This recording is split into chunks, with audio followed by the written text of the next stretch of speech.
बहो, मेरी बेटी आज बच्चों को लेकर आ रही है, अच्छा सा बिरयानी बनाना। या अल्लाह, बिरयानी अच्छी बन जाए, नहीं तो आज फिर डांट पड़ेगी।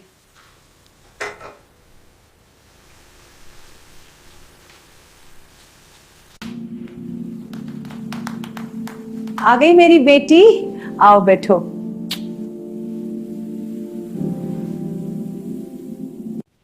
वाह बहू, आज तो बिरयानी अच्छी बनी है। हाँ अम्मी, काफी अच्छी है।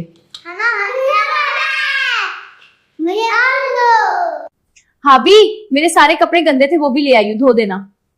अरे हनिया, तुम तो वॉशिंग मशीन भी ले गई हो, फिर भी मैं तो यहाँ सब हाथ से धोती हूँ। बहो, अगर चंद कपड़े धो लिए तो तुम्हारे हाथ नहीं टूट जाएंगे? मेरी बेटी बेचारी ससुराल से आराम करने आई है, लड़ने नहीं। भाभी, मेरे कमरे की बेडशीट और सास के कुछ कपड़े भी हैं, ये खत्म करके वो भी धो देना। जी ठीक है।